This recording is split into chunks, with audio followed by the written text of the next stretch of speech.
Bueno, buenas tardes, bienvenidos. Desde CAPER queremos agradecer a Cadero, Cámara Argentina de Radios Online, por la organización de esta mesa redonda llamada Tendencias del Audio, Nuevos Roles y Viejos Debates. Los disertantes son José Cretaz, director de las licenciaturas en Gestión de Medios y Entretenimiento y Ciencias de la Comunicación en UADE, es licenciado en Comunicación Social, Universidad Austral, y magíster en Dirección de Empresas MBA, UADE Business School. Diserta también Federico Ravera, magíster en Comunicación, Cultura y Discursos Mediáticos, licenciado en Comunicación Social, coordinador y creador de Radiofónicos en Vivo, la radio digital de la Facultad de Sociales de la Universidad Católica Argentina, planta académica del Laboratorio de Medios de la Facultad de Ciencias Sociales, coordinador del sector de radio. También diserta Jessica Bernardú. Jessica es licenciada en Ciencias de la Comunicación, UBA, especialista en Industrias Culturales en la Convergencia Digital, UNTREF. Desde el 2017 es presidenta en Cadero, Cámara Argentina de Radios Online, directora artística y productora de radio, podcast, creadora del FAP, Festival Argentino de Podcast, radio aficionada, Radio Clubs Argentino, y especialista en audio branding. Bienvenidos.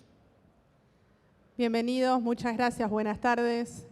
Gracias a los colegas que se hicieron tiempo en sus agendas para compartir esta conferencia que, como todos los años, nos proponemos abrir un poco el debate y reflexionar sobre las transformaciones por las que pasa nuestra industria, la audiovisual.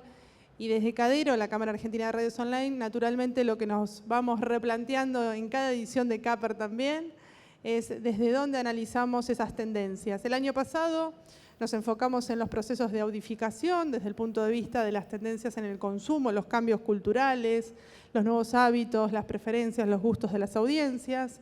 Y este año un poco la reflexión con los colegas tenía que ver con las nuevas maneras de producir, cómo formamos en nuevas habilidades a esos jóvenes profesionales que son los que ingresan a la industria con otras ideas, con otras herramientas, con otra cabeza, por suerte también para la renovación generacional, y también con otras inquietudes que muchas veces nos hacen cuestionar nuestras maneras de producir. Aquellos que tenemos algunos años en radio sabemos que el lenguaje radiofónico es lo constante, pero lo que va mutando justamente son las formas que presentamos y distribuimos esos contenidos, los tiempos que cada vez son más limitados para atender, para escuchar, para producir y para compartir esos contenidos. Entonces, un poco hoy la excusa de estas tendencias y lo que está pasando en nuestro país en particular es reflexionar sobre esos nuevos roles que parecen como que a veces se lo asocian a algunas radios en tendencia, y esos viejos debates que tienen que ver con, por ejemplo, cuáles son las características de los nuevos comunicadores.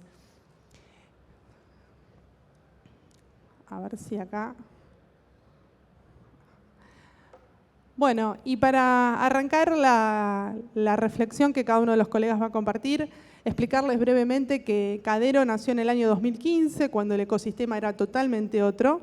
Había una proliferación de nuevos emprendimientos, de radios online nativas, de gente que hacía producciones en YouTube, y estaban sucediendo una serie de acontecimientos culturales más que tecnológicos que nos llamaban muchísimo la atención. Ahí, con diferentes colegas, decidimos formar la Cámara Argentina de Radios Online, y CAPER fue la primera cámara que formalmente nos incitó a formalizar esa idea.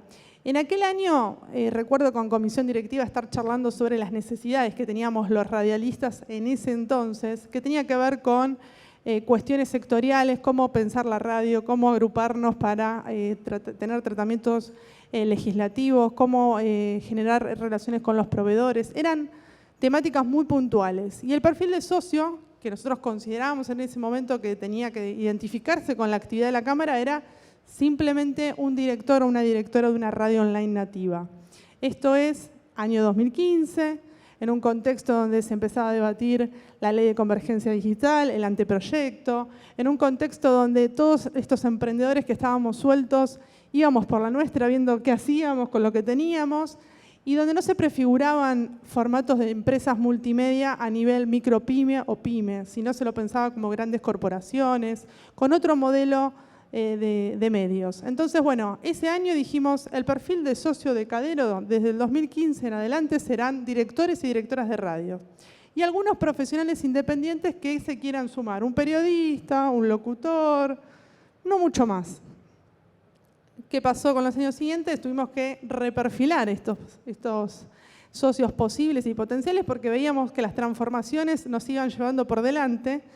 Entonces dijimos, vamos a hacer dos comisiones de trabajo. Por un lado, los intereses que tienen los directores que llevan adelante estos emprendimientos y por otro lado, los profesionales independientes que tienen que ofrecer sus servicios a estas radios u otras compañías y pueden convivir e interactuar. Finalmente, lo que sucedió de vuelta, la transformación iba marcando un poco la agenda y la Cámara volvió a cuestionarse cuál es el perfil de socio. Y este año, pospandemia, ya con varias conversaciones por delante, definimos que en realidad hay tres perfiles en este momento, que no sabemos cuánto tiempo va a durar, pero por lo menos en el 2023 estamos pensando en tres perfiles posibles de socios. Las empresas multimedia, las agencias de contenidos, creadores digitales para redes, las productoras de podcast, empresas que están relacionadas con los servicios vinculadas a las radios online. Por otro lado, los directores de las radios visuales, que pueden ser en vivo, pueden ser por demanda.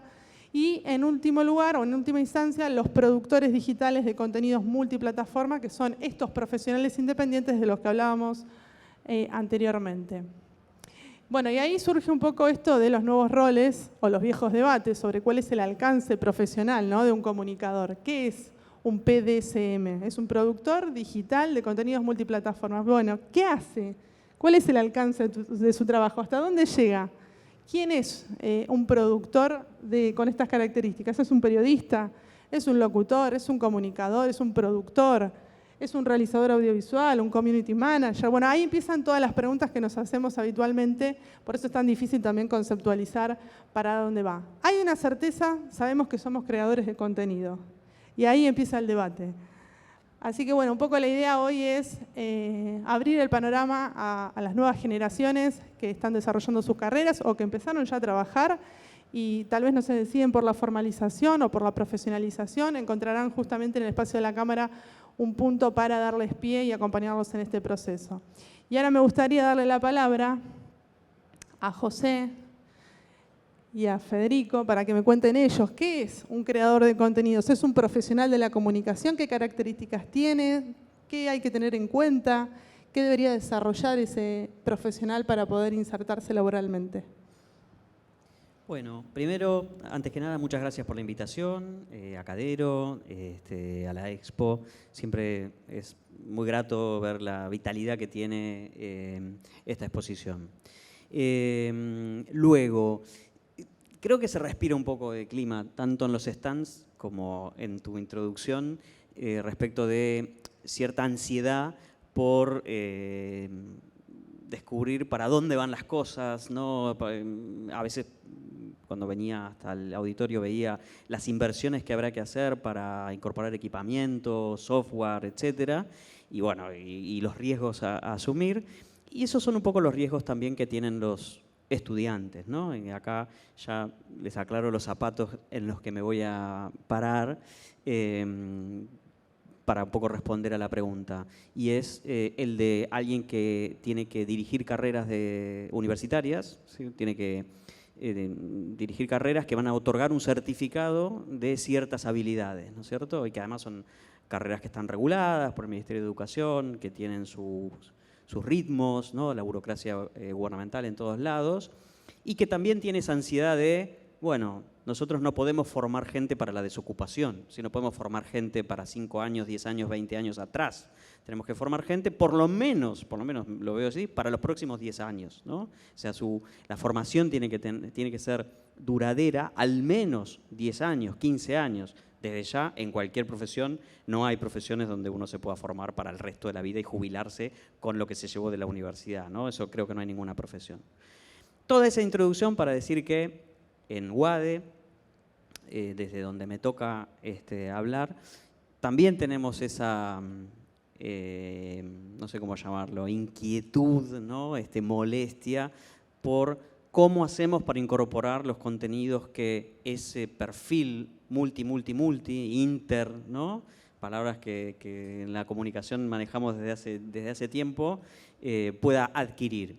Y nosotros directamente estamos yendo a los contenidos a toda velocidad, con toda la velocidad que podemos, incorporando nuevos contenidos, descartando contenidos, incorporando nuevas herramientas, sabiendo que tampoco uno se puede casar con una herramienta, ¿no? Que tiene que formar un poco en la lógica de la herramienta porque puede llegar a cambiar el software o el equipamiento, seguramente va a cambiar, no puede cambiar, y en lenguajes. Y con este criterio de ¿qué tiene que saber?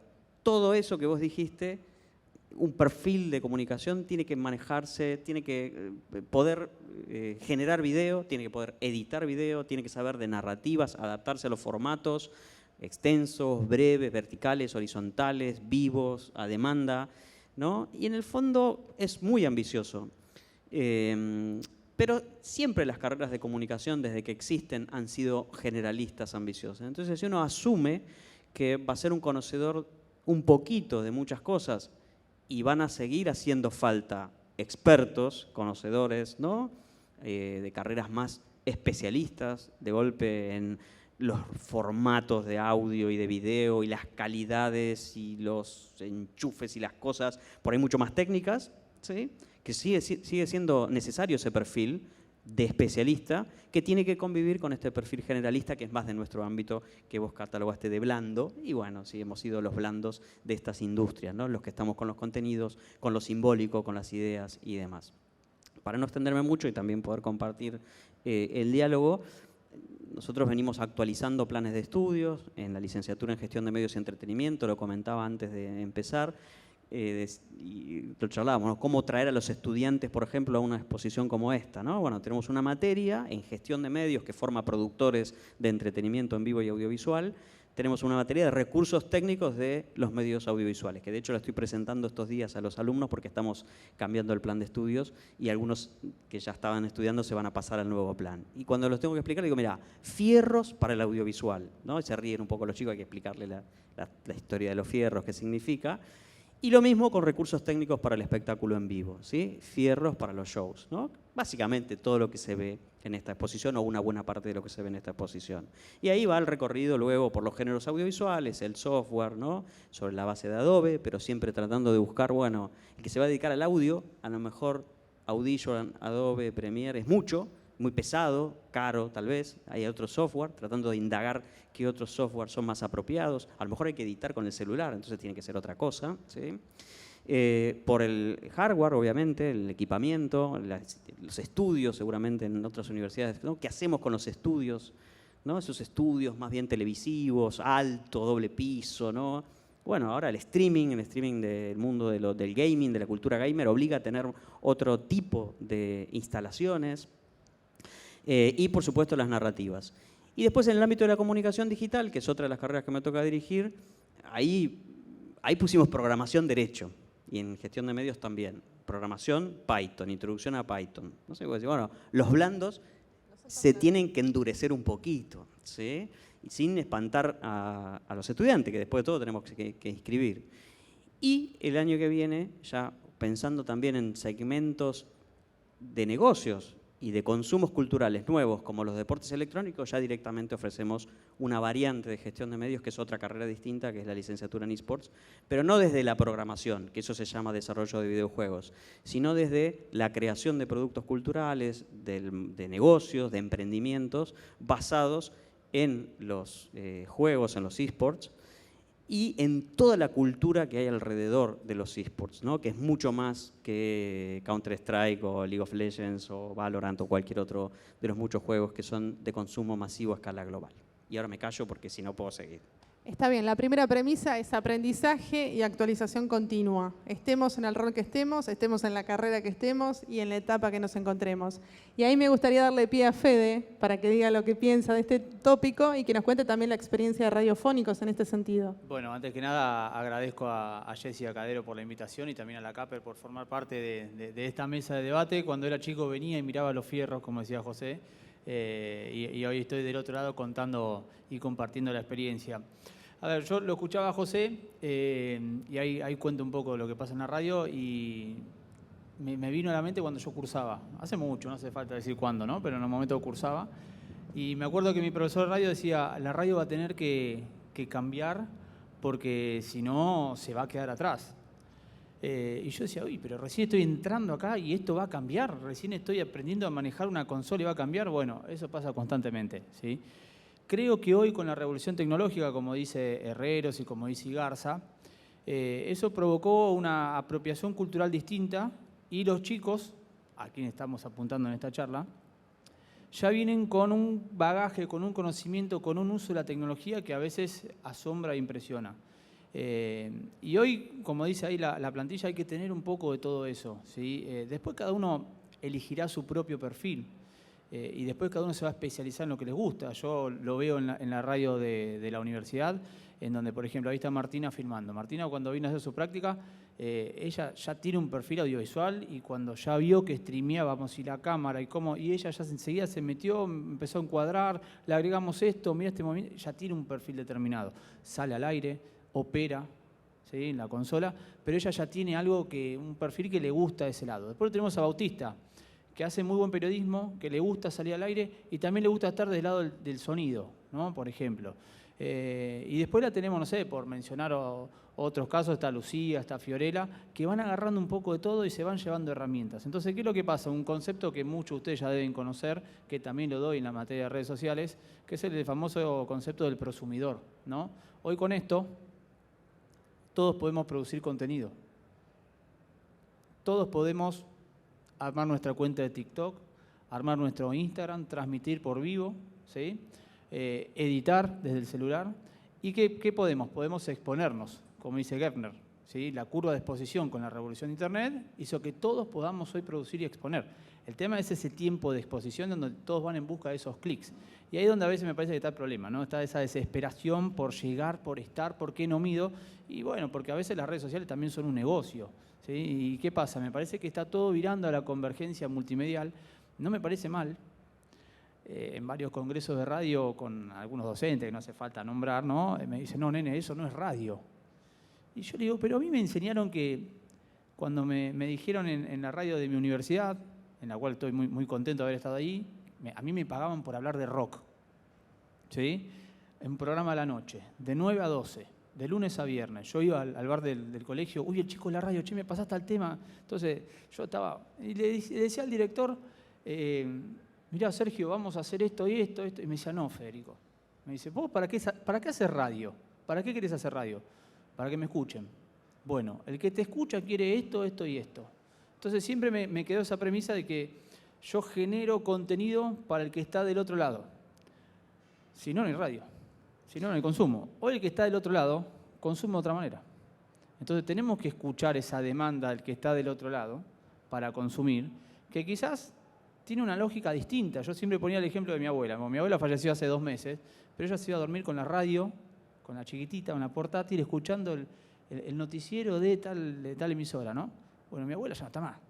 Hoy están mis sobrinos o los chicos que están ahí cubriendo la radio, que consumen de otra manera, que tienen una lógica distinta. Y bueno, ¿para quién hacemos estos productos que ya convergen? Para esos que están del otro lado. Ese es nuestro público. Entonces creo que tenemos que tener esa mirada en donde coincido que tiene que tener un poco todo eso, que está muy profesionalizado. Me acuerdo cuando entraba un pasante a la radio, mandarlo a hacer redes sociales. Hoy no le dan la cuenta de las redes al pasante que entra, pero ni de casualidad. Entonces se va profesionalizando todo, requiere una actualización y aprendizaje constante, requiere ir estudiando el mercado que avanza y avanza y cuando ya te actualizás viene un cambio nuevo y viene un cambio nuevo, pero creo que hoy la convergencia multimedial, lo que ellos consumen, lo que ellos producen, la tenemos ahí y genera una nueva forma de consumo. Como decía Bastín, ¿no? Bastín que decía, un semiólogo, yo vengo de la comunicación, y decía que la sociedad hace apropiaciones culturales a partir de hechos que suceden. Se generan nuevas maneras de consumir. A veces pegan y otras no. Esto está pegando, ¿sí? Entonces, hoy, esta mirada que decía José, la tiene que tener una persona que después, para mí, va a tener que especializarse en algo. Es muy difícil abarcar todo. Es muy complejo. Decir, yo sé hacer todo esto. Se trabaja en equipo en los medios de comunicación. Entonces, creo que esa mirada es importante, pero esto cambió mucho. Cambió mucho. Porque ahora los chicos no preguntan hasta dónde llega la radio, sino que dicen, ¿se ve por HD? Por más que tenés una antena. Y bueno, consume de otra manera, hay que escucharlo. Bueno, clarísimo, Fede. Justamente un poco la pregunta era con una trampa, que contaras el caso de Radiofónicos, porque ahí está el trabajo en equipo, la división de roles, estos perfiles polivalentes a los que hacías referencia, y cómo la radio todavía, aún con las nuevas formas que va adoptando, necesita de la especialidad de cada uno, ¿no? Tal cual, a ver, con Jessica somos de la vieja escuela de la radio, ¿no?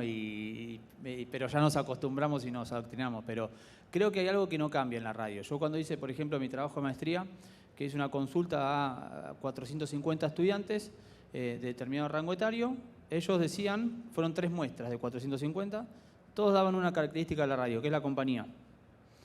Sienten que te acompaña. Bueno, hoy la radio te acompaña de otra forma. Te acompaña con su complemento en redes, te acompaña con su columna en radio de 10 minutos o de un bloque de 10 con palabra hablada y después en 1 minuto para un TikTok.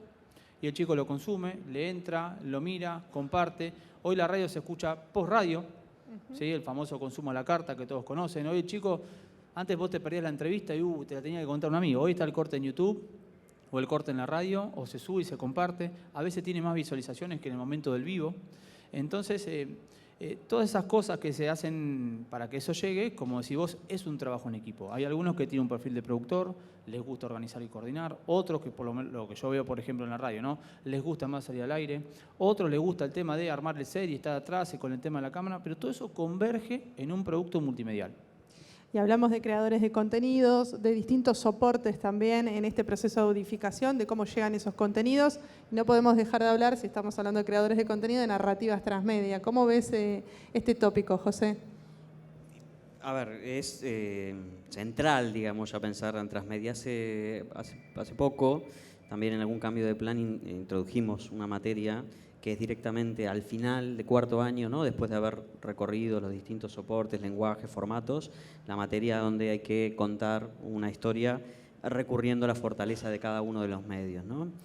Pero escuchándolo a Federico pensaba en qué cosas, por supuesto coincido con la velocidad del cambio, el cambio y la necesidad de adaptación, obviamente, pero después qué cosas no cambiaron. Y lo que no cambia es, entre otras cosas, que nos gusta es que nos cuenten historias al oído, ¿sí? Que es un poco la síntesis de esto, ¿no? Nos interesa, disfrutamos, depende del contexto. A veces queremos ver una historia, ¿no? Entonces miramos una película, nos vamos al cine. Otras veces queremos descansar, a lo mejor, de la computadora o de las pantallas visualmente y prestar el oído. Y otras veces solo podemos ofrecer el oído porque estamos haciendo otras cosas con el resto de los sentidos. Y entonces, en el fondo, la radio, si vuelve a la idea inicial de contar una historia al oído, en todo caso a distancia, la radio va a seguir siendo la radio, digamos, ¿no? Obviamente va a tener nuevos canales de distribución, esas historias van a empezar a confundirse, ¿no? con otros formatos. Antes también de comenzar el panel charlábamos de, bueno, ¿esto cómo se llama? ¿No? De tratar de ponerle nombre, que también es un esfuerzo para poder comprenderlo y explicarlo, y en nuestro caso además enseñarlo. Tal vez desde el punto de vista del consumo es irrelevante cómo se llama esto, digamos, ¿no? Lo disfruto, me gusta, perfecto, suficiente desde el punto de vista del consumidor, ¿no? Y también retomando algo que decía Federico, de pensar en las audiencias. Hoy no hay problemas, digamos, los problemas del siglo pasado en los medios era la distribución. Si vos no tenías una antena y una radio, no tenías nada, ¿sí? Los problemas de distribución con el abaratamiento de la tecnología, la digitalización, internet, etcétera, etcétera, ya no son mayormente problemas, ¿no? Incluso hasta en términos de barreras de entrada económica son relativamente bajas o tienden a ser casi cero. El problema hoy es tener audiencia, ¿sí? El problema hoy no es tener distribución. Cada uno de nosotros puede tener sus medios, ¿no? Digitales, sus redes, su podcast, su canal de YouTube o su vivo de Twitch o lo que fuese. El problema es atraer suficiente cantidad de audiencia para, bueno, que valga la pena, digamos, ¿no? Y después, ¿cómo se atrae esa audiencia, no? Se atrae desde también se ha dicho mucho, pero creo que vale la pena subrayarlo, generando comunidad, ¿no? Sobre la base de algún interés común, un objetivo, un propósito, una temática, ¿no? Y a veces son comunidades relativamente chicas, no son las audiencias masivas que probablemente no van a existir nunca más, masivas de un contenido específico, pero sí son tienen mucha vitalidad, son muy activas, son muy fans, ¿no? Generan mucha conversación, mucho diálogo, mucha interacción, mucho compartir, y en eso generan riqueza, digamos, ¿no? Riqueza en el sentido del crecimiento individual de cada una de esas personas y riqueza en el sentido de modelo de negocios, digamos, ¿no? De que pueda haber ahí un sponsor o alguien que quiere llegar a esa comunidad. Y transmedia es fundamental, digamos, y hasta incluso por ahí cuando bautizamos las materias para que reflejen a lo largo de por lo menos 10 años, o 9 años, 8 años, que es lo que dura un plan de estudios, debería durar, no mucho más, ¿no? Hay que ir actualizarlo. Cuando lo actualizamos decimos, bueno, ¿no será vieja la palabra transmedia, ¿no? Porque el amigo Jenkins ya la viene instalando desde hace tiempo, y multiplataforma. ¿Y cuánto vamos a hablar de multiplataforma? ¿No? Qué sé yo, uno piensa, yo trabajé bastantes años, demasiados, 20 años en el diario La Nación, y en esos 20 años iban, cada año y medio, 2 años, teníamos una palabra nueva que nos identificaba, digamos, ahora toca multiplataforma, ahora toca multimedia, ahora toca transmedia, ahora toca, ¿no? Y en el fondo me gustaría subrayar eso. Y lo tenemos en una materia, que también les cuento, disculpen que estoy un poco insistente, pero está en plena efervescencia de no perder el ritmo y de cambio de planes. Y hay una materia que es la materia de la estructura económica de los medios, una materia relativamente tradicional en las carreras de comunicación, ¿no? Donde se trata de entender las empresas, las cadenas de valor y demás. Y esa materia, cuando la empezamos a dar en el año 2008-2009, lo que hacía era recorría el sector de la radio, el sector de la televisión, el sector del cine, el sector editorial, ¿no? Como los nichos de las industrias culturales, que como ya ven en este slide, eso se rompió todo. ¿Cómo lo damos hoy, ya desde hace algunos años? Están inspirados un poco en McLuhan y en algunas otras autores que hablan de experiencias, ¿no? De experiencia, la economía de la experiencia, etc. Entonces, ¿cómo lo damos hoy? Hoy hablamos de ver, el sector de ver, ¿sí? Y eso es la televisión tradicional, abierta por cable, son las plataformas, YouTube, Vimeo, la que fuese, Twitch, son los videos de TikTok, son las plataformas por suscripción, es el cine, las salas, ¿sí? Entonces, es el mundo de ver. Tenemos el mundo de escuchar, que es que están viendo en pantalla, que es exactamente eso. Ahí se ve la música grabada, la radio tradicional, AM y FM, que no se muere, la radio satelital, que nunca se desarrolló en Argentina, y habría que preguntarse por qué, siendo el tamaño de territorio que tenemos. Son los podcasts, todo el audio digital, son esos nuevos espacios conversacionales en redes. Hubo algunos intentos de redes de audio que no se terminaron de cristalizar, pero Twitter Spaces, espectacular, ¿no? Es como una conversación, como si todos nosotros nos alternáramos en el uso de la palabra, y funciona como un programa de radio también, de alguna manera, con alguien que bastonea. Y así distintos sectores. El sector de estar, ¿no? Seguimos yendo a lugares, ¿sí? A ver un espectáculo, a compartir la experiencia colectiva, ¿no? ¿El cine debería estar en estar o debería estar en ver, ¿no? Tenemos esas discusiones también. Entonces, lo transmedia, o como sea que lo llamemos en adelante, es fundamental. Bueno, hablábamos un poco también de estas transformaciones que la industria va teniendo desde el punto de vista de la producción, de la distribución y del consumo, y cómo justamente la importancia de tener entidades referentes a las universidades, los profesionales, en este caso la Cámara. El espacio de Cadero está pensado justamente para la actualización mediante sus webinars, para que los asociados se mantengan vigentes con las temáticas, estas que van mutando todo el tiempo, y recibimos las demandas, las consultas que ustedes tienen con respecto a lo que no se entiende. Lo que no se entiende, por ejemplo, es cuál es el modelo de desarrollo, cuál es el modelo de sostenimiento, cuál es el modelo de financiamiento, si la monetización es viable o no es viable, de qué manera, si es marginal, si me voy a salvar, si va a ser el trabajo de mi vida. Todas estas problemáticas son las que nos llegan siempre a la Cámara, por eso también estos espacios de conversación tienen que ver con pensar los proyectos sostenidos a lo largo del tiempo, con todas las mutaciones que se van a ir dando naturalmente, porque vamos acompañando también este proceso. Federico, ¿cómo pensaron Radiofónicos como espacio educativo y que trascendió ese mero objetivo y se transformó en otra cosa, ¿no? Bueno, a ver, me llevas a 11, 12 años atrás cuando lo propuse en la Facultad de Sociales a la doctora Teresa Rechitelli, que José la debe conocer. Entonces, ¿por qué surgió eso? Porque yo creo que la universidad tiene que ser un lugar para explorar y experimentar y que tiene que mostrar y ofertar una agenda de contenidos distintas a las radios, por ejemplo, comerciales, ¿no? Y es el lugar también de aprendizaje para estudiantes. Si el chico viene a una materia de radio y lo que aplica queda en el aula, para mí no sirve. Para mí tiene que traspasar la pared. Entonces, la idea de la propuesta fue empezar a generar un contenido en una radio universitaria. Fuimos de a poco, ¿no? Por internet, por streaming, con los contenidos que haya para dar y para conocer en diferentes materias. Eso fue mutando, la radio fue creciendo, empezamos con un programa, con podcast, con noticieros grabados, y bueno, hoy tenemos 18 programas de diferentes áreas de la universidad que de a poco se fueron sumando. Entonces tenemos, no sé, un programa de bioética, tenemos un programa de psicología, de derecho, tenemos un programa de publicidad, de periodismo, de series, del ciclo en comunicación digital, tenemos un programa de compromiso social, otro de pastoral. Y esto que fue generando un espacio interdisciplinario, que es lo que hoy hace falta en todo proceso, donde diferentes chicos, diferentes carreras se fueron mezclando. Entonces, hay un programa de historia, hay un programa de ciencias políticas, que chicos lo hacen en conjunto y a partir de la interdisciplina surgen estas cuestiones nuevas, ¿no?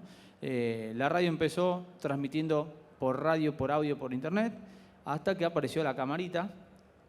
Y eso, bueno, causó como un furor, porque, bueno, ahora me pueden ver. Y bueno, entonces ahí yo decía, bueno, ¿pasamos a esta instancia o no? Bueno, pasamos a la instancia de empezar a transmitir por web y a los chicos les gusta. A los chicos les gusta y lo consumen y en su casa también lo ven. Tienen la opción de escuchar la radio o de verla y yo lo veo en las métricas y van todos a verla. Entonces, bueno, por suerte tenemos mucho contenido, tenemos mucho apoyo de la universidad. Estamos por pasar a una instancia un poquito superadora. Vamos a ver si lo podemos lograr por el ruido y la comunicación que ha hecho y además porque las diferentes áreas de la universidad se fueron dando cuenta de lo que implica hoy comunicar. Hoy si vos no comunicás y no contás lo que haces, eso es muy difícil de demostrar. Pasa incluso con los investigadores que investigan y hacen un paper y lo publican. No, te lo tenés que contar, si no quedás afuera. Así que la radio, por suerte, es un espacio en donde, insisto, ¿no? Es para experimentar, para explorar. Me pasa mucho que los estudiantes vienen, aprenden, se llevan herramientas. Yo soy bielcista, ¿sí? Entonces se aprende más del error que de la certeza. Entonces los chicos vienen, exploran, se equivocan, aprenden y después se van con herramientas que es parte de nuestro proceso formativo. Muchos de ellos están hoy trabajando en radios comerciales, otros también tienen su camino como docente, pero yo lo que veo en la radio es esto, ¿no? de esa interdisciplina, de esa mezcla de saberes, en donde cada uno tiene su perfil y que después va a tener que ver a qué se quiere dedicar y en qué se puede profesionalizar, pero es un lugar para experimentar, para aprender a hablar, para aprender a expresarse, no es menor en los tiempos de hoy, y en donde yo me nutro también de los intereses que ellos tienen y de su forma de consumo. A mí no me parece mal que el chico se informe por TikTok, ¿sí? Ellos consumen hoy de otra manera. Después hay que ver a quién ven para informarse de TikTok. Si la mirada sigue siendo sesgada o si amplían el panorama o si a partir de un TikTok después profundizan la noticia, ¿sí? Eso es otra cuestión que después hay que analizar. Pero la radio, como una radio universitaria, yo creo que tiene que estar en todo ámbito, ya sea público o privado, porque es una herramienta que te conecta con lo que pasa del otro lado, porque es una herramienta que crea puentes, porque es una herramienta en donde los saberes se integran, donde, por ejemplo, los estudiantes aprenden a trabajar en conjunto, clave el día de mañana para cualquier espacio laboral, y si no aprenden y no se equivocan en la universidad, ¿dónde lo van a hacer? Tienen que hacerlo ahí. Ese es el lugar para experimentar. Así que, por suerte, nada, la radio viene creciendo mucho. Abrimos, a partir de este ruido que hizo nuestra sede de Puerto Madero, el colegio secundario de la universidad me pidió abrir su radio, lo inauguramos ayer. La sede de Rosario, fui con Martina justamente, bueno, eso es lo que hablamos el otro día, ¿no? Martina vino y les explicó a los chicos cómo usar la plataforma de video. Y los chicos ya también lo agarraron rápido. Chicos de cuarto y quinto año. ¿Por qué? Porque saben el tema de las capas cuando hacen una historia en Instagram. Así que por suerte viene creciendo. Rosario también en la UCA abrió su radio. Y bueno, estamos intentando de crear esta red, ¿no? de radios dentro de la universidad para estar comunicados, interconectados, para que sea un espacio de exploración y de aprendizaje. Y también para mostrar que se puede comunicar de otra manera. Se puede hacer un TikTok divertido y copado sobre, no sé, el Día de la Traición. Absolutamente. Y qué bueno que diste el pie con la palabra clave para el próximo tópico, que es la red. Red de profesionales, aquellos que ya están en los últimos años o que están arrancando y no saben si ir a tocar las puertas de un canal, de una radio, de una productora, o bien tomar la decisión de emprender con un grupo de colegas, de amigos, trabajar en red, todos en el mismo lugar de manera híbrida, la complementariedad de las disciplinas. Hablábamos hace un ratito con un grupo de alumnos que quiere montar una productora. Una de las chicas es licenciada en Administración de Empresas, el otro locutor, el otro productor, o sea, una variedad de carreras que tal vez no hubiese sido el cruce que uno hubiese pensado. A priori hubiese dicho gente de radio con gente de radio, no. El cruce de carreras está bueno. Pero cuando yo era chico y tenía mi programa de radio, salía a vender publicidad y capaz que no lo hacía de la mejor manera.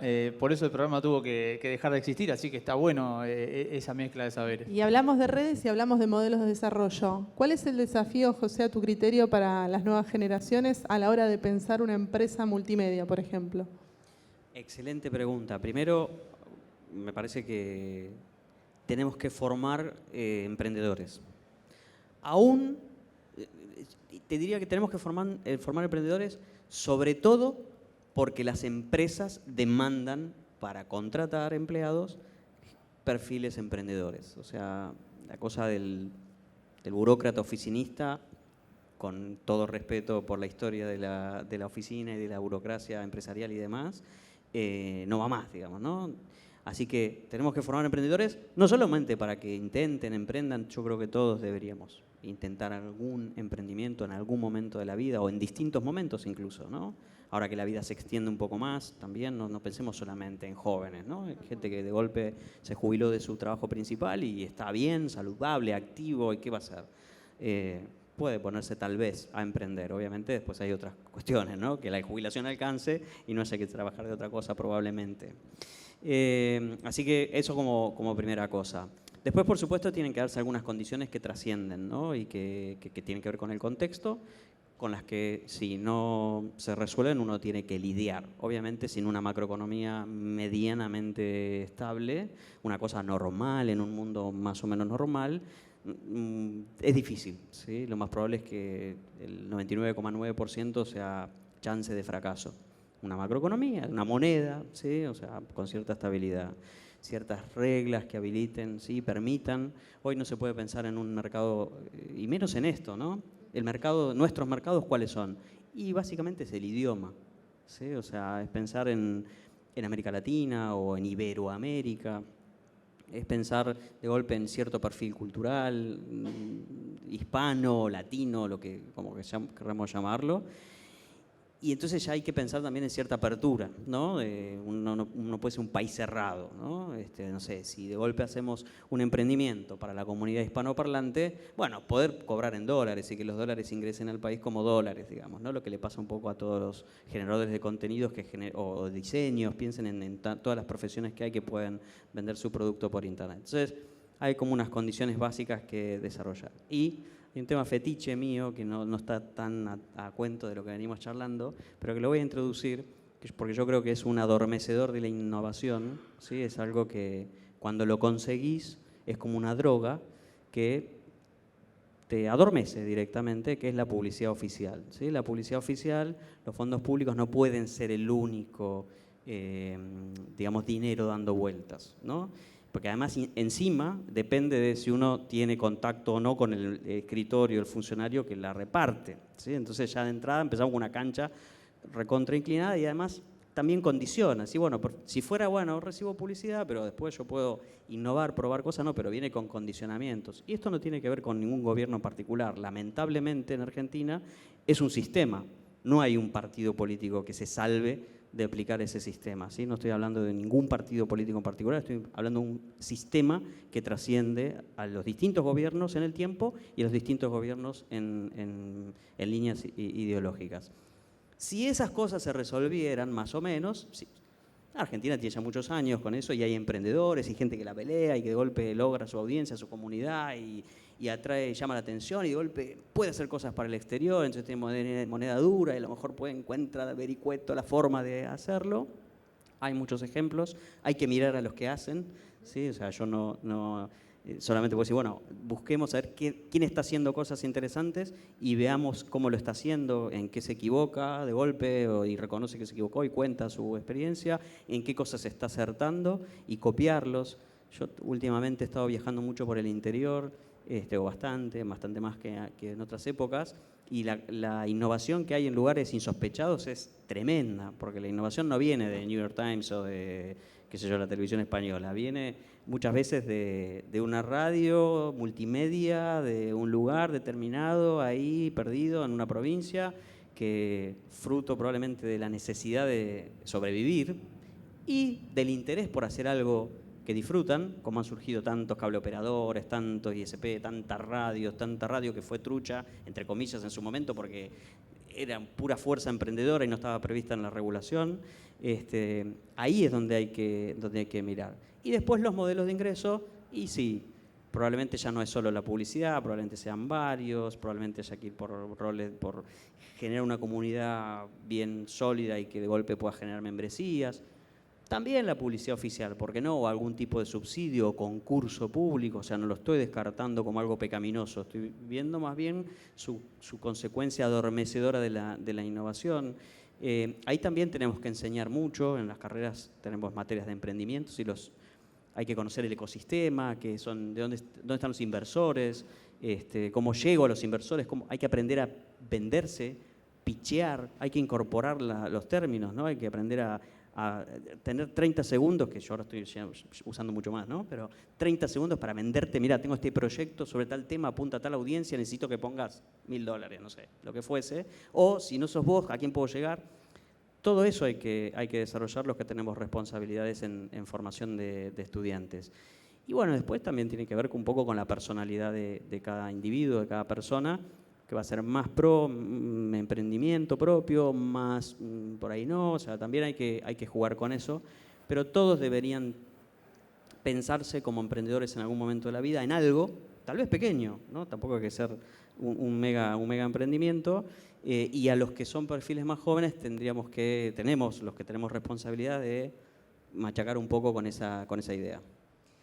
Bueno, clarísimo. Creatividad e innovación como ejes también para reflexionar sobre las tendencias en audio, que tenemos que aplicar muchísimo de esto, no solo para sostener, sino para escalar ese crecimiento en los próximos años. Y a mí me gustaría preguntarle a Federico qué piensa respecto de las nuevas formas de producción. Hablaste algo al pasar con la experiencia de radiofónicos, pero ¿qué habilidades ves en los chicos actualmente a la hora de producir en radio? A ver, a mí me asombra. Creo que, por ejemplo, ayer fui al colegio secundario de la universidad y un chico compuso la cortina institucional de la radio, ¿no? De Frecuencia Quino. Le digo, ¿cómo lo hiciste? No, me descargué un programa, vi un tutorial y empecé a mezclar. Ah, pero vos no mezclaste con Pro Tools. No, bajé uno gratuito. Uy, mirá qué bueno. Entonces, es muy autodidacta, ¿no? Entonces, creo que ahí tenemos la base de estas nuevas generaciones, ¿no? Que son curiosos, que indagan, que buscan, ¿sí? Que experimentan, que prueban y que lo pueden hacer porque lo tienen acá. Entonces, me dicen, no, los últimos retoques se lo hice con el teléfono, le puse acá un reverb, mirá vos. Entonces, se bajó la aplicación al celular y, bueno, a ver, ese perfil creo que ayuda muchísimo porque ya ganan mucho, ¿no? Distinto cuando yo cursaba radio no tenía esa posibilidad. Yo hacía mi radioteatro, que hoy se llama audioserie, ¿sí? Y grababa los efectos sonoros en casa con un cassette. Hoy le decía a los chicos, un cassette, terminan diciendo, ¿qué es un cassette? ¿No? ¿Cuánto tiempo pasó? Pero creo que esos perfiles de poder producir y crear y de innovar están muy anclados con la tecnología y ellos ya lo traen como parte de ellos, ¿no? Como que lo entienden enseguida. Antes cuando empezaban los programas de edición, ya sea Audition, Pro Tools, vos mirabas, costaba, los chicos ya saben editar, ya lo traen de antemano, ya cuando hacen un reel y bajan la música y ponen un sticker, ya están editando por capas. Entonces, eso implica un avance. Después, ¿qué me parece que es lo que ocurre? Hay que formar ese contenido.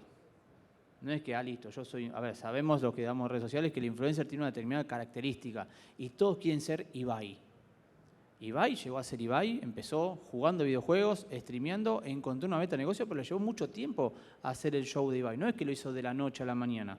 Entonces fue probando, fue explorando, fue encontrando el nicho, el concepto de audiencia específica al cual se refería José, que viene de larga data, ¿sí? Llamar de Foncuberta, hablaba de la audiencia específica. Entonces, creo que el chico tiene la posibilidad, puede producir su contenido, no hace falta ya ir a una radio para hacerlo, sino que lo puedes hacer. Hoy en tu casa con una cómputo y 2 camaritas puedes streamear, como dicen todos, por diferentes canales y soportes, pero hay que formarse para poder hacer eso, hay que aprender. Yo tuve que aprender un montón de cosas. Hace poco tuvimos una situación con el streaming de video y uno de los directores de la universidad me dijo, oye, pero vos también sabés de video, y tengo que saber de video. No me queda otra, porque hoy la radio va por audio y por video, entonces tenés que saber un poco de todo, pero después tenés en esos roles específicos el que tiene su perfil determinado. Pero es clave formarse y aprender. Interesante lo que decís, Federico. Bueno, yo quería sumar algunos casos específicos de radios asociadas de Cadero que están justamente experimentando, innovando con formatos, pero no tanto porque son creativos en la manera de desarrollar esos contenidos en formato de audio, sino porque lo hacen de manera combinada con otros productos. Por ejemplo, el caso de Comunidad Fan, que es una radio online nativa, que nació como una radio online nativa, que hoy es una FM también, es una radio híbrida, que tiene 18 repetidoras, ellos están ubicados en la ciudad de Rosario, que tienen un modelo de negocio arraigado principalmente porque tienen una comunidad muy fuerte que la fueron haciendo crecer, no fue de un día para el otro. Cuando arrancaron como radio online nativa, como les decía, hicieron un modelo de suscripción de su comunidad que era pequeña, fue creciendo la comunidad con la radio, fueron aumentando esas membresías, luego lograron la antena, hicieron la licencia formal para tener la antena de FM. Luego revendieron sus contenidos al exterior como una unidad de negocios y tienen 18 FMs repetidoras de las transmisiones específicas de programas que les interesan a las diferentes emisoras, que también replican y expanden ese contenido. A su vez, la radio es como una radio escuela porque los chicos que forman parte de la producción tienen estos perfiles que ustedes describieron muy bien. Tienen un modelo de recibir a las bandas musicales en el espacio de la radio, que la radio tiene 2 estudios, uno adelante, otro atrás, es como si fuera una casa chorizo.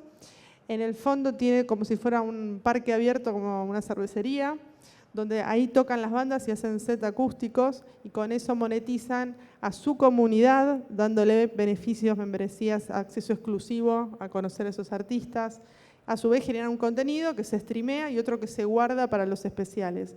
Digo, por ahí el proyecto de una emisora podía nacer como radio online nativa, después se transformó y escaló su crecimiento en una FM con repetidoras, a su vez empaqueta contenidos para el exterior, a su vez genera experiencias en el mismo punto vinculado a la radio, a su vez tiene capacitación interna de su equipo de trabajo, porque tienen distintos turnos de operadores, de productores, realizadores audiovisuales, community managers, fotógrafos, los que hacen sonido afuera, porque cuando las bandas tocan, los acústicos necesitan técnicos que sean específicamente para espectáculos. Son eventos móviles, tienen otra unidad que es la radio de Comunidad Fan, sale a los eventos y está el Festival de los Palmeras en el Río y van a cubrir ahí, arman el estudio y se montan también con los espectáculos y los shows de otras radios, tal vez más grandes, donde ellos también son media partner. Digo, han encontrado una manera de desarrollar su propuesta radiofónica que trasciende lo que uno podría pensar en los inicios. Por eso siempre insistimos en pensar los modelos de desarrollo de esas propuestas, en este caso era una radio multimedia que ahora, bueno, expandió su modelo, porque por ahí empieza con una idea chiquita, con un formato acotado, pero si lo pensamos a lo largo del tiempo, no muy lejano, porque también esto es muy dinámico, pero tenerlo en el horizonte de desarrollo muchas veces nos resuelve ya la manera en que emprendemos en ese camino. Y bueno, recordarles que la Cámara hace mentorías, acompaña, parte del servicio de los asociados es estas consultorías, tengo problemas para desarrollar el modelo, me caigo, me levanto. ¿Cuántas veces hemos visto radios que se han apagado, pero que al tiempo levantaron, volvieron a encenderse, o se asociaron entre otras radios y armaron un pool? Digo, hay muchos formatos, radios con fines de lucro, sin fines de lucro, radios educativas, radios cooperativas, radios comerciales, radios culturales. Hay una variedad y una diversidad de formatos que hoy pueden emprender no solos, no sueltos, que por ahí antes del 2015 esa era la motivación y la preocupación que teníamos. Lo veo ahí a Leo Rocha, uno de los fundadores, y decíamos, ¿a dónde vamos a parar con estas radios solos y sueltos? Bueno, Pueden pasar por Cadero, nos encuentran en las redes sociales. Estamos siempre abiertos a poder acompañarnos en este proceso y apóyense en las universidades también. Es muy importante la profesionalización del sector. Esto lo decimos siempre en cada oportunidad que tenemos. ¿Por qué? Porque entre un hobbyista y un profesional hay una distancia terrible y muchas veces podemos fracasar desde el punto de vista, aunque seamos profesionales, pero tenemos más herramientas para salir adelante. Si decidimos, en cambio, que el camino es un hobby y una pasión, como muchos de nosotros arrancamos, está muy bien también. Pero bueno, queremos alentarlos a que creen, trabajen en red, innoven, sean creativos, aprovechen las tendencias, pero no para volverse locos hay que seguir la moda de ahora son todas radios visuales, ahora son todas radios por stream, ahora es podcast. Hay modas y olas todo el tiempo. Lo importante es saber lo que queremos contar, crear contenidos y aprovechar al máximo el desarrollo tecnológico y la creatividad humana para poder lograrlo. Así que bueno, por último, el cierre se lo dejo a José y a Fede para que podamos concluir esta charla hermosa. Después dejamos abierto a preguntas, obvio. Solamente un parrafito y le dejamos el cierre a Fede, porque yo arranqué, así que la última palabra. No, sobre esto de apoyarse en las universidades, en el caso de UADE, están abiertas siempre las puertas, obviamente, incluso para proponer cosas. Nosotros hacemos, como todas las universidades, actividades abiertas a la comunidad, gratuitas, ¿sí? Entonces charlas en las que se abre el aula magna o lo que fuese, así que estamos abiertos a escuchar propuestas, siempre, por lo menos en el ámbito de las carreras a mi cargo, y después, digamos, la ventaja de la formación, si es universitaria mejor, pero la formación terciaria y también no, digamos, no oficial, la principal ventaja es que acorta caminos, ¿sí? Esto el bielcismo está bueno, pero si te lleva 20 años, ¿no? Entonces es mejor acortar. Si la universidad funciona bien, cualquier universidad, ¿no? La institución universitaria funciona bien, debería acortar camino en esa formación, y las universidades lo que estamos haciendo es tratar de cortar con esa idea de ahora estudias, después trabajás, ¿sí? Por lo menos en las universidades con las que yo tengo vínculo es ahora estudias, ahora trabajás, ¿sí? Tanto vinculado a las materias que tenés que cursar como en esa actividad en paralelo a la carrera, ¿no? Y al final también la formación universitaria es muy importante por la certificación, ¿sí? Entonces los títulos, hay como ahora una moda de decir, no, los títulos no sirven para nada. Sí, capaz que a los 19, capaz que a los 22, capaz que a los 23, a los 30 te van a preguntar qué estudiaste antes de recibirte el currículum, ¿sí? A los 35 te van a decir, ¿querés ascender? ¿Qué estudiaste? ¿Sí? Y ahí es donde va a aparecer la cuestión de la certificación del título, ¿no? El título también suma. Obviamente que lo que suma son los saberes, los conocimientos, el manejo de herramientas, la capacidad para reflexionar, pensar, innovar, inventar, crear, gestionar, pero ese papelito que dice que sos capaz de todo eso sigue siendo importante, ¿sí? al final del día. Eso, muchas gracias. Yo para cerrar y no seguir hablando, coincido con lo que dice José de la formación, bueno, que ya lo estuvimos hablando, pero quiero cerrar un poco vinculado con la radio, ¿no? que es la excusa por la cual estamos acá. Yo creo que la radio, por más que le pongas cámara, que se transmita en Full HD, que tengas una consola digital, hay algo que no cambia, y es la magia y la esencia de entrar a un estudio de radio. Hoy el estudio quizás ya no está tan acustizado como antes, es otra metodología, ya está abierto, el operador está integrado. Yo también entrevisto en televisión, y cuando viene la persona en televisión, cuando ve los reflectores de la cámara, se pone dura, está tensa. Cuando va al estudio de radio es otra cosa. Entonces, esa magia y esa esencia sigue estando y va a seguir estando siempre. La persona cuando viene al estudio de radio se olvida de la cámara HD. Es como que tiene otra cosa, generás un cara a cara o un ida y vuelta distinto. Así que el consejo es salgan a buscar historias, ¿sí? Si tienen que hacer algo, fórmense, búsquenle la vuelta, encuéntrenle, obviamente no se aten a la moda, ¿sí? Pero hay que salir a buscar historias, a tejer puentes. Las historias están afuera. Hay muchos chicos que me parece que se equivocan porque piensan que pueden desde su casa, googleando, hacer, no sé, periodismo. No, la historia está afuera. hay que ir a buscar la fuente, hay que chequearla, hay que tener ese olfato de decir, para, esto puede ser atractivo. Después vemos la forma en la cual lo contamos, pero si el contenido está vacío no sirve. Y yo lo que sigo viendo con la radio es, a mí se me sigue prendiendo la cosquillita acá cuando se pone la luz de aire, esa adrenalina a mí me encanta, y esos puentes y esas historias y cómo se va soltando el oyente o usuario, como ya lo quieran llamar, por más que avance la tecnología, cambia la consola, cambia la acustización del estudio, eso sigue estando. La radio va a ser compañía desde la digital que es ahora hasta la de pila AA que escuchaba mi abuela, así que para mí eso no va a cambiar nunca. Bueno, ¿alguien quiere hacer alguna pregunta respecto de algún formato en particular o algo que tenga que ver con el audio digital, plataformas? Si quieren hacer preguntas es el momento, si no damos por finalizada la charla, gente de radio que habla mucho, me parece lógico. Agregar algo más también, que es los que estén estudiando carreras relacionadas afines al mundo de las plataformas, si quieren, no solo del audio. La Cámara tiene un espacio reservado con becas donde los chicos se pueden sumar a hacer sus primeras experiencias, no se le cobra cuota social, es parte simplemente de este aprendizaje. Así que bueno, si es así, se pueden acercar por el stand, que estamos acá en el B49, y si no, nos escriben por las redes sociales, no hay problema, pero lo dejamos abierto para que lo aprovechen. Muchas gracias, José, muchas gracias, Federico, y gracias a todos también por venir esta tarde. Gracias, Caper.